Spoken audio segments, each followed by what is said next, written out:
Welcome to Comic Toy Reviews, and this is an audio log, or an A-log as I like to call it. And this video is about the Red Hulk and why I think he has become a popular character with comic book fans in the last few years. The Red Hulk is a relatively new character in comic books, and surprisingly, he's a hit. I mean, this is a hit character in Marvel Comics. They finally got another hit character. It's been a while since Marvel has had a legitimate hit for a character, and the Red Hulk is it. And this video, I'd like to talk about how I encountered the character. It will reveal his identity if you don't know it already. And mention why I think this character is, in particular, popular. And, you know, what is that driving factor between the Green Hulk or the Red Hulk that has made the Red Hulk popular and not one of those characters who just fades away or is forgotten or is not popular? I mean, as a comic book fan, you've encountered characters who maybe they started good and you thought there was potential there. Then after a couple of years, they fade away and they never really get a foothold in the comic book universe that they're in, and they never really establish themselves. I think you could bring up examples of that and know what I'm trying to say there. And the Red Hulk, when I first encountered him, it was an online cover. You saw the Red Hulk on the cover, and it was like a question mark of who he was. And at first, when I saw the ad, I thought like, oh, it must be the regular Hulk Bruce Banner with a new skin color. Now it's red. Or I thought maybe it's just, you know, some random gimmick for another Hulk, but forget it, it's not going to last. And that was my first encounter with the character before buying any issue. And then in the first issue with the Red Hulk, you never really saw him because he was in shadow and he killed the Abomination. It was in the second issue that you really did see him. And you thought about it, about him killing the Abomination, and between that and in a very early story that I read, he said the specific word, milksop. And then I got happy knowing, because as a long-time comic book reader, there was really only one character that Stan Lee made that used that specific word of milksop. And I'd have to check, but I think in the first Incredible Hulk issue, the very first issue of the Hulk character in the 60s, that the word milksop was used, and that was by General Thaddeus Thunderbolt Ross. He used that specific word of milksop, and the Red Hulk, in a very early appearance, used that specific character word. That's not a common term, and I thought, that's got to be the Red Hulk, General Ross. And of course it was a mystery for years and Marvel wouldn't reveal it. And then that was really cool. But then there was a rumor that it could have been Doc Samson. So it was either General Ross or Doc Samson. And I didn't like the notion of Doc Samson for a variety of reasons. One, Doc Samson is his own superhero. So to change the character and make him a different character, I didn't like that idea too much. In other words, leave him as Doc Samson. And second of all, I really don't like Doc Samson as a character. For me, not a character that I really liked in the books. And so that wasn't appealing. And then in early Red Hulk stories, you actually saw General Ross and the Red Hulk on the same issue, on the same page. And so then that theory kind of got shot down. I thought that maybe he's not the Red Hulk, and that kind of sucked. And then someone in the forums I was reading pointed out about, Marvel uses those life model decoys, LMDs. They're basically robots of people. So maybe in his theory that maybe the life model decoy was General Ross in those scenes, and that it was just a robot because the real General Ross is the Red Hulk. And so I thought that, and then it really, for me, it really clicked, because that makes sense why he would kill the Abomination first, the Red Hulk, because the Abomination is the one who killed, indirectly, Betty Banner, his daughter of General Ross. So it was a thing of getting payback. So that made sense. Then there was an early issue where the Red Hulk confronts the Green Hulk, and the Green Hulk is like brokenhearted, and then the Red Hulk tells him like he leaves the Green Hulk brokenhearted, just like the Green Hulk left him, meaning some reference to the past. And then when you think that the Red Hulk blamed the Green Hulk for what happened to Betty Ross, what happened to his daughter. And so, again, that sort of makes a connection. And he, again, in the books, he did call Banner milksop. And he did use that word in reference a few times in more issues. So, again, a specific keyword and some references to the past. And this Red Hulk is probably someone that the Marvel Universe knows. And for those who don't know, because it's pretty common knowledge now in Marvel, the Red Hulk is General Thaddeus Thunderbolt Ross. And one thing I'd like to mention is that this is how he became the Red Hulk. Is the evil guys like MODOK and Leader basically approached him to make him their Hulk, because they know he doesn't like the Green Hulk, and they want to make the Red Hulk as his rival, and to destroy Bruce Banner, to destroy the Green Hulk. During this whole World War Hulks thing, the Hulk was going berserk, destroying major cities and wrecking Earth.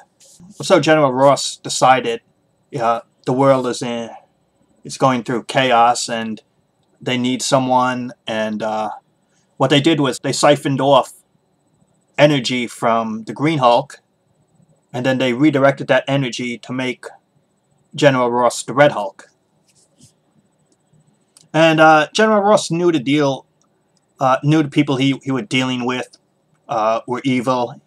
He didn't like them in particular, but to save his country, he thought he had to do this. And so he became the thing he didn't want to be, which was the Hulk. He became the very thing that he'd been fighting for decades. He became a Hulk. And one thing I'd like to mention is I'm glad they didn't do a cop-out with the Red Hulk. And this is what I mean. When Onslaught first happened, the character, he was supposed to be Professor Charles Xavier. That was Onslaught, and nothing more. You know, Onslaught was Xavier. Xavier was Onslaught.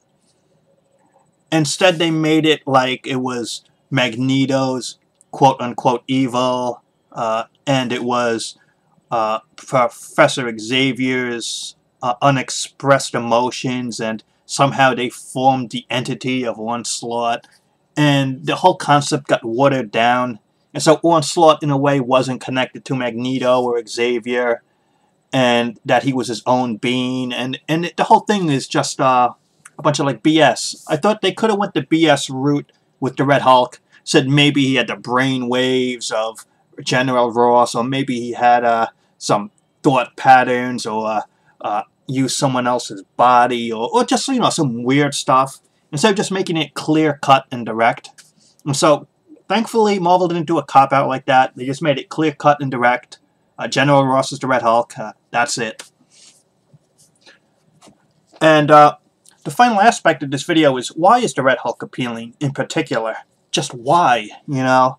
And I think, for me, I think the reason why the Red Hulk is appealing is because finally we have a Hulk that is in control of himself, mentally and physically. This is what I mean. The base concept, the real concept of the Green Hulk is someone that is not in control of themselves. I mean, you look at Bruce Banner, when he changes to the Hulk, you know, it's like the whole personality changes, and Bruce Banner is not a stable character, and neither is the Hulk. I mean, this is the very origin, the very nature and essence of the character, that there is always this internal conflict of the Bruce Banner character and the Hulk character, that there is no peace in that whole mind, if you will. There is an internal struggle, and that since the Hulk is basically Bruce Banner, another aspect of him, that if you look at Bruce Banner, the guy who is the Hulk, he is not in control. I mean, you just look at all of the variations of the Hulk, all of the identities, the personalities. The character is never stable. He is never a person that has one clear-cut mind. There is always something going on that's wrong. Even when he was the smart Hulk, there was something wrong. And also, if you're talking about being true to the nature of the character, the very origin of the character's creation, then you have to follow this Hulk route. You can't make him stable. You can't make Bruce Banner a normal person in control of the Hulk and himself. You just can't, because the very origin, the very nature of the character is this internal conflict. And sadly, this is the way the Hulk will always be, because again, this is the very origin of the character. I think the only way the Hulk will find peace, or I should say, the only way Bruce Banner will find peace, is if you look at that Hulk movie with Bill Bixby and Lou Ferrigno, when the Hulk dies. I mean, as a character, that's the only way that Bruce Banner will truly ever find peace, is that when he dies.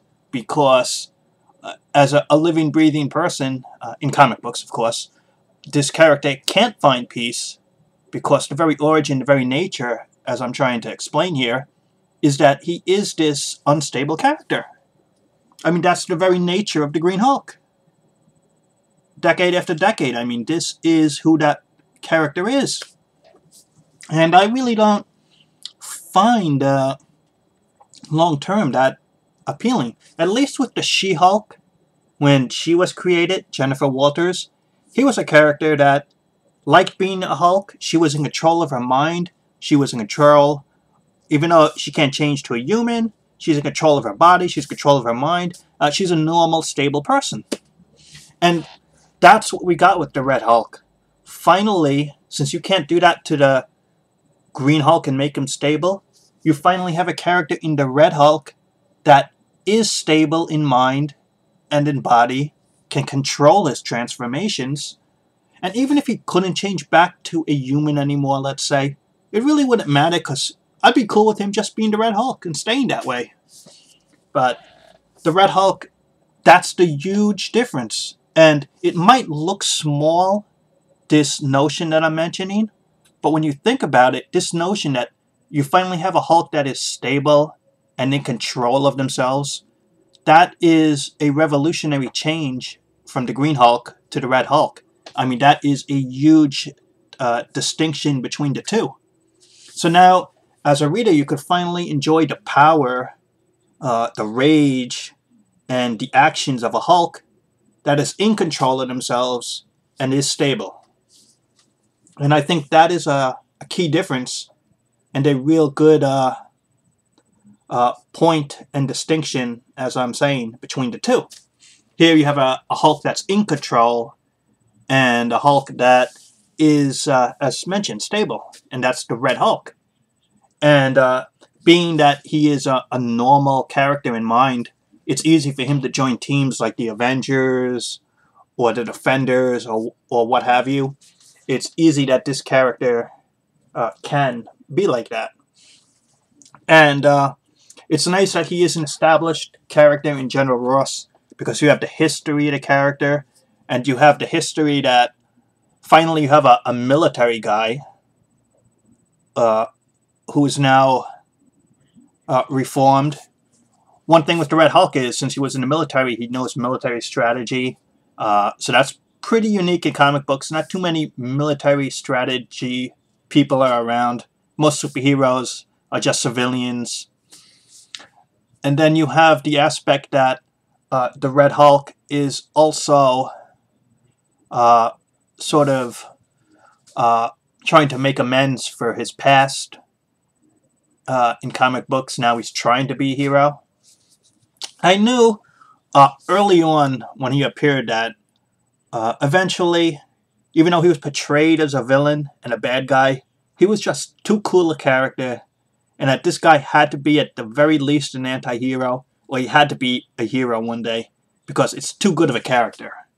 And sure enough, I'm glad Marvel did the right thing. Instead of making him a villain or an anti-hero, he is actually a hero in the Marvel Universe. And he might not be friends with the Green Hulk, and will only get along with him if he really has to. But he's his own character, the Red Hulk. And watching his adventures is fun. It's really cool. And the Red Hulk, I can say, is definitely one of those characters that's here to stay. He's found a place in the Marvel Universe. He's established himself. And this is one of those characters that will be around for a long time and is not going anywhere. And I'm cool with that. That's what I thought about the history of the character and why I think he's popular. So, thanks for watching, and talk to you later.